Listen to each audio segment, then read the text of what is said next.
Salahkah istri berdandan agar suami tidak menatap wanita lain? Inilah istri solehah.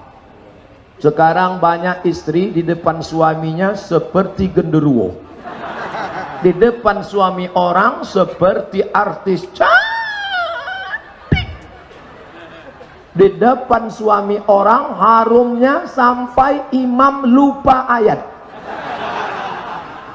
Dia pakai parfum naik di tangga ini, imam di depan keciuman. Wala ana abidum ma'abattum wala antum abiduna ma'abud. Wala na'bidum ma'abattum wala antum abiduna. Sampai lupa lakum dinukum waliyadin. Kalau mau keluar rumah, parfum yang terharum. Di rumah bau pete, bawang goreng, balsem.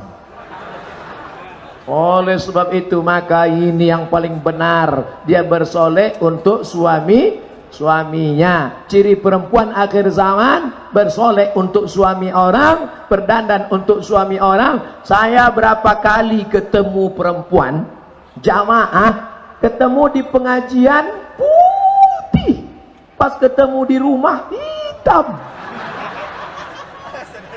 Sampai saya heran, loh kok lain wajahnya. Ternyata bedak Kelly 3 inci.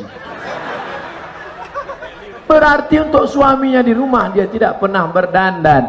Insya Allah itu tidak ada di Villa Dagu. Alhamdulillah. Di luar-luar sana saja.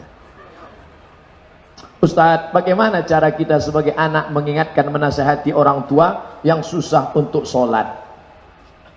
Jangan mentang-mentang kalian sudah hijrah, anak muda, lalu pulang dari sini kalian panggil mama, sini, papa, sini, duduk.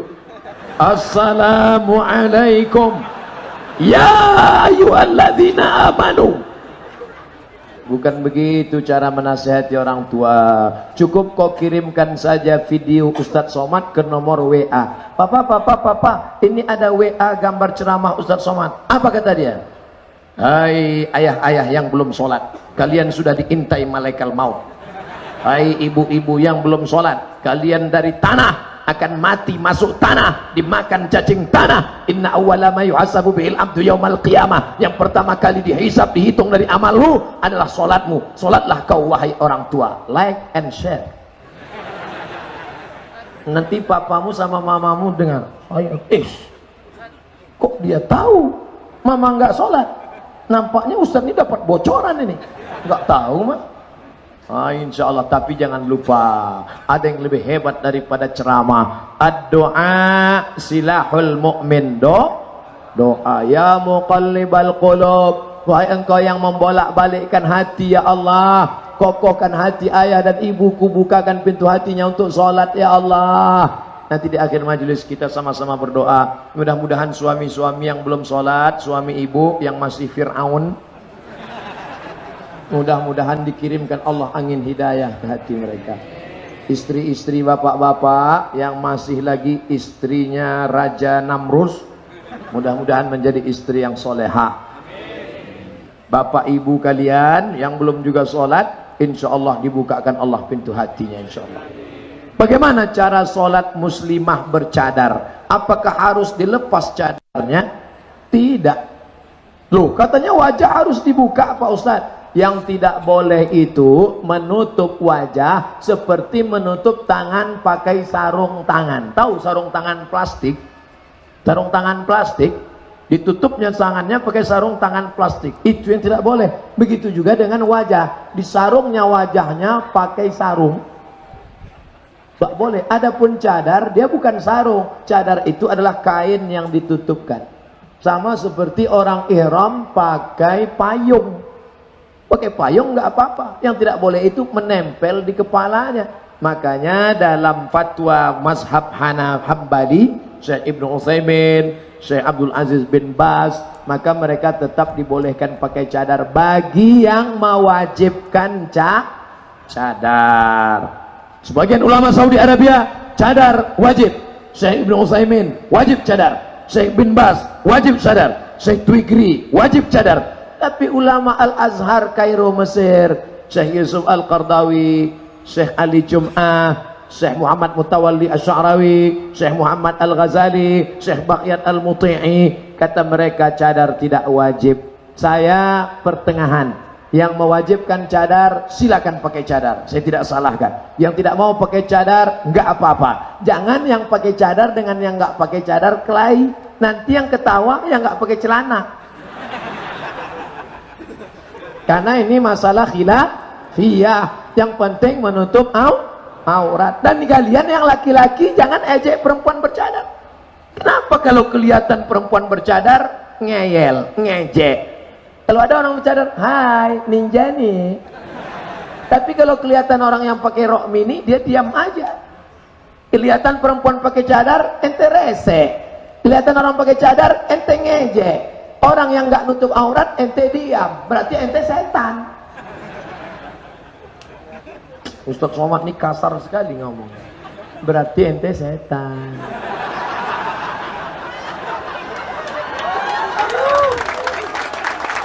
Merayakan ulang tahun dalam pandangan Islam seperti apa Pak Ustadz? Ya Rasulullah, kenapa engkau puasa hari Senin? Kenapa engkau ibadah hari Senin lebih daripada hari yang biasa? Zaka yauma wulidtu, hari Senin aku lahir. Wa yauma bu'istu, hari Senin aku dibangkitkan. Wa yauma unzalu alayya, hari Senin wahyu diturunkan padaku. Nabi mengulang hari kelahirannya setiap hari Senin. Jadi kalau ada ibu di hari kelahiran anaknya, dia bawa anaknya ke panti asuhan, makan bersama anak yatim. Begitulah cara yang baik. Assalamualaikum Bapak panti asuhan. Waalaikumsalam. Ini hari kelahiran anak saya. Kami mau makan dengan anak yatim di sini. Berapa orang anak yatim di sini? Ada sekitar 100. Keluarkan, kami mau makan. Semuanya? Enggak, 3 orang aja. Nanti anaknya nanya, mama, ini siapa? Ini anak yatim, nak. Yatim itu apa artinya, Ma? Bapaknya meninggal, dia tinggal di sini, ibunya nggak sanggup ngasih nafkah. Nanti anak ibu pulang akan sayang dengan bapaknya, sayang dengan ibunya, karena dia baru mendapatkan pendidikan real, nyata, langsung, bukan teori. Ulang tahun anak dibawa ke mall, bagus. Ulang tahun anak diberikan gadget, mantap. Ulang tahun anak diberikan mobil, nggak salah. Tapi lihat, tahun depan kalau tidak diberi hadiah, dia katakan, orang tua nggak sayang, ini kurang mendidik. Makanya hari ulang tahun anak, apalagi kalau sampai dikasih lilin 10, 15. Nanti setelah bapak ibu tua, dia balas pakai lilin juga. Dia pasang lilin 71, dia suruh tiup sekali napas.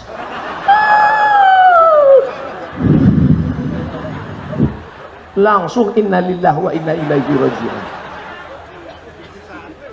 Bagaimana cara mengajak orang yang lebih tua dari kita dalam kebaikan?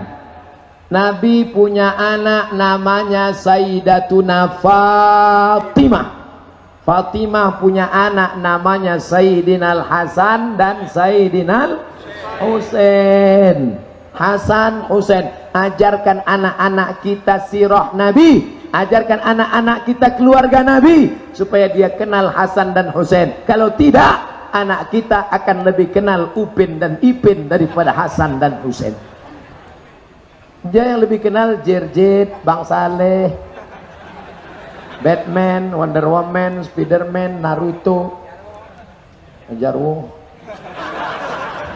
Saudara yang dimuliakan Allah Subhanahu wa taala. Nah, Hasan dan Husain melihat orang tua wuduknya nggak benar. Hasan Husain melihat orang tua wuduknya nggak benar, tapi dia berakhlak. Cucu Nabi, keturunan Nabi, akhlaknya luar biasa. Para habaib, apa kata Hasan dan Husain? Apakah Hasan dan Husain petantang-petantang, hei orang tua, ini cucu Nabi nih, wuduk ente nggak benar. Apa kata Hasan dan Husain? Hasan, gimana cara ente wuduk? Hasan mengambil air, berwuduk. Husain melihat. Dan orang tua tadi melihat perbuatan 2 orang cucu Nabi, dia tahu bahwa dia salah. Maka banyak niat yang baik, tapi tidak dikemas dengan cara yang baik, hasilnya juga tidak baik. Mungkin dengan cara yang santun, ud'u ila sabili rabbik ajak mereka ke jalan Allah bil hikmah, santun, wal mau'izatil hasanah, suri tauladan yang baik. Kalau debat, wajadilhum, debat billati hiya ahsan, dengan cara yang baik. Sekarang ini muslim seperti diadu domba. Mengapa? Bagaimana menurut Ustaz? Insya Allah kalau dia ngaji, dia tidak bisa diadu domba. Betul apa betul? Malam ini jamaah yang hadir di Villa Dago, jamaah Masjid Al-Kausar sudah ngaji. Tidak mudah diadu domba. Yang mudah dibakar itu lalang kering, karena dia kena percikan api saja. Tapi yang hijau, yang hidup tidak akan mudah. Yang mudah diasinkan itu ikan mati. Ikan hidup tidak akan bisa asin walaupun dia hidup di dalam. Maka berilmu, ini yang sudah berilmu, tidak mudah diprovokasi. Kalaupun dia marah, marahnya karena Allah, tapi dia cepat sadar karena dia juga sadar karena Allah. Adapun yang marah karena hawa nafsu, orang digoda setan, tidak berilmu. Caranya ngaji. Kalau dengan ngaji kamu jadi lebih sabar, lanjutkan. Kalau dengan ngaji kamu jadi lebih berilmu, lanjutkan. Kalau dengan ngaji kamu lebih cinta masjid, lanjutkan. Kalau dengan ngaji kamu lebih cinta saudaramu, menghormati perbedaan, lanjutkan. Tapi kalau ngaji membuat kamu terprovokasi, kalau ngaji membuat kamu beradu domba, maka siapkanlah mengganti pengajian pada tahun-tahun berikutnya. Betul? Wajibkah badal haji untuk orang tua yang sudah meninggal dunia? Ada kalanya wajib, ada kalanya tidak wajib. Kapan wajib? Orang tuanya berwasiat, nanti kalau aku mati, ada lagunya, andai ku mati, juallah tanah itu, lalu kau buat badal haji. Maka cari anak-anak Villa Dago yang sedang kuliah di Kairo, temui Ustadz Dr. Haji Bil Bakhtiar. Ustadz, tolong carikan anak Kairo, saya mau badal haji. Karena kalau tidak yang terpercaya, nanti ada mafia badal. Dia ambil badal, tapi hanya satu orang yang melaksanakan. Tidak bisa, tidak amanah. Maka berikan jelas, mahasiswa Al-Azhar terpercaya, amanah. Maka berikan kepada dia, dia yang melaksanakan badal haji. Kalau ada wasiat. Nggak ada wasiat Pak Ustadz. Tapi dulu mama kami pernah ngomong, mama pengen haji ke Baitullah, uang nggak ada. Nah, nampaknya mama sedang ngamuk. Uang mama nggak ada, ninggal dia. Sekarang kamu kaya, duitmu banyak. Maka ini tidak wajib, tapi baik. Cari siapa yang bisa badal haji. Bisa kamu badalkan haji mak saya? Bisa. Ini ongkosnya, badalkan haji. Oh, saya udah haji Pak Ustadz, saya nggak mau bayar orang lain, saya saja yang berangkat. Mantap, bagus. Mudah-mudahan Bapak Ibu diberikan rezeki yang barokah, bisa pergi haji. Itulah gunanya punya anak yang ngaji. Setelah dia orang tua meninggal, dia tahu caranya. Kirim yasin, kirim fatihah, kirim tahlil, kirim sodakoh, belikan 2-3 sak semen, niat untuk orang tua. Sampai ummi matat, ibuku meninggal, apa atasaddaqu anha, bolehkah aku bersedekah? Sedekahnya sampai atau tidak? Kata Nabi, tasaddaq, sedekah. Sedekahnya sampai. Ayu sadaqatu afdal, apa sedekah yang paling afdal? Saqiyul ma, memberikan air minum. Buatkan sini di Malaysia, saya ceramah di Malaysia, itu di depan masjid ada kotak-kotak tinggi, isinya botol-botol air minum. Setiap diambil satu botol, muncul lagi. Setiap diambil satu botol, muncul lagi. Wakaf untuk fulan. Bagus. Besok buat di sini. Tempat kita begitu diambil, hilang sama tempatnya.